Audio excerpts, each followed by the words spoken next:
Hello everyone, TLSG here, back again with another daily Marvel Snap video. Today we're going to be covering Spectrum Ongoing.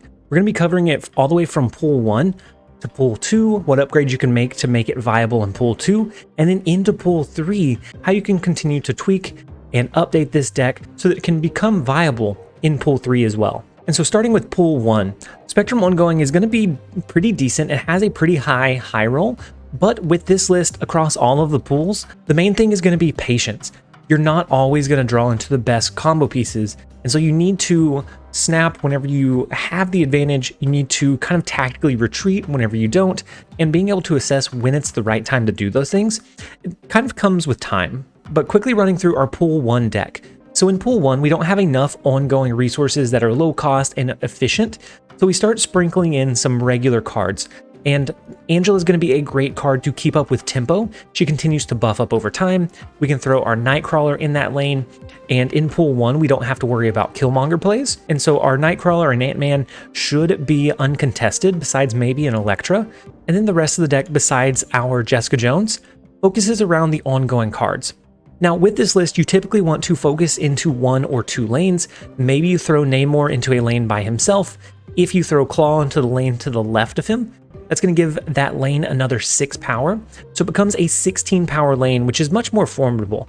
Namor by himself is a little bit lackluster. It can pretty easily be overcame, but if you follow up the Namor drop on 4 with a Claw on 5, that can be that winning factor that allows us to push that power level up over the edge.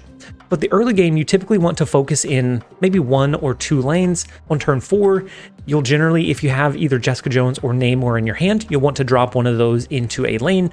Jessica Jones, if you need a push in one of the lanes you've been investing in, you can do that.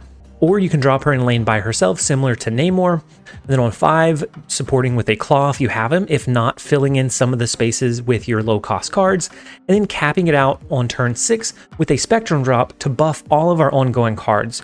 And so this is going to be able to hold its own against most of the deck lists, and your high roll competes with most of the other decks' high rolls. It's just if you get a low roll, you need to be able to identify that and retreat out. And then transitioning into Pool 2, we have a lot more flexibility here. So in Pool 2, we get access to some additional ongoing cards like Ebony Maw, which is a 1-cost 7 power card. He has the downside of he can't be played after turn 3, and you can't play cards into this lane afterwards. But with our low-ish curve, a lot of times, if we get the perfect draw, we can have an Ant-Man on 1, we can have an Armor, Colossus, or Lizard on 2, followed by an Ebony Maw and one other 2-cost card on 3 to cap out that location. And it's going to be really difficult for them to compete because it's anywhere from 17 to 19 power, depending on which 2-cost cards you draw into. So whenever that happens, you definitely want to snap early if you have most of those pieces on turn 1. And then otherwise, you get a couple of additional resources. So you get Warpath, which we replace Namor with. Warpath is going to allow us to really focus in on pushing only 2 locations. And he's going to be 9 power whenever we throw him onto the board and we don't have any additional resources elsewhere, which feeds into this deck's strengths. We don't typically want to spread ourselves out across too many lanes. And Warpath kind of helps us consolidate into 1 or 2 locations, and then we can elevate that power either with Claw, with Mr. Fantastic, and then a last turn Spectrum to find our win condition. And so as we move into Pool 2, you'll notice that we added in Shang-Chi in replace of Jessica Jones. So Shang-Chi is our protector. He is our backup win condition. If we don't have Spectrum and we're not able to find a win condition with any of our other cards or combinations, so like Claw, Shang-Chi is going to be able to sometimes surprisingly destroy the opponent's Devil Dino, destroy their Gamora, destroy the really large push that they're anticipating having, especially since we're an ongoing deck list. A lot of times they won't anticipate the Shang-Chi to finish out the game. And so this gives us a little bit more consistency than our Pool 1 version, because we can rely on a mixture of Spectrum, Claw, and Shang-Chi to find our late game win condition, whereas Pool 1, we almost exclusively have to rely on either an extremely high roll or drawing into Spectrum. And then moving into Pool 3, we get even more access to some really good ongoing cards. And so we get access to Quinjet, which is just another cheap 1-cost ongoing card. Typically, we won't make use of its ongoing ability, but this allows us to more consistently cap out one of the locations with our Ebony Maw by 3. That way we can invest into our late game power push of Wong, Mystique, and then a Spectrum.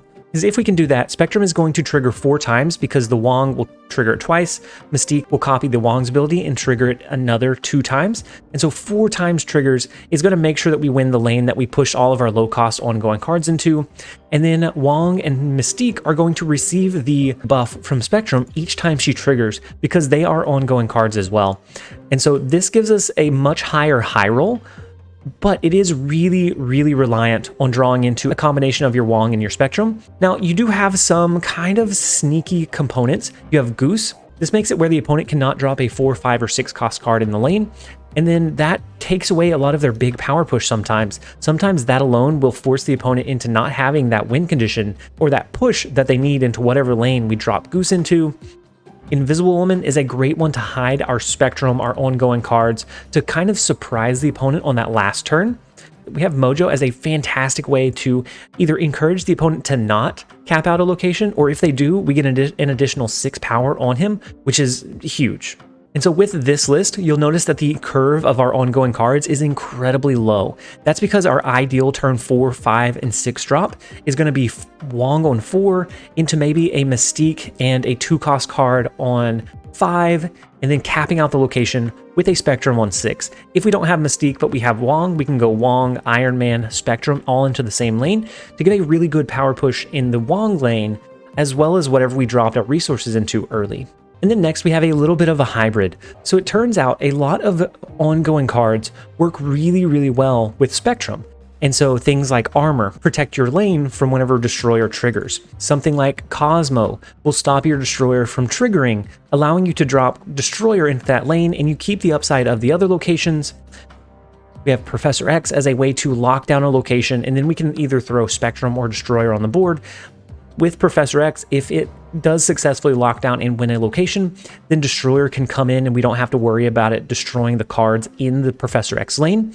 So this list gives us an alternate win condition. We don't have to rely on drawing into Spectrum every single game to find our win condition. If we draw into Destroyer, we have a lot of ways to make sure that we can play him safely on the board. Our Warpath goes great with only pushing power into 2 lanes. Our Spectrum, if we lock down a lane with Professor X, but we're just a little bit below that power level that we need, we can use Spectrum to push it up over that edge.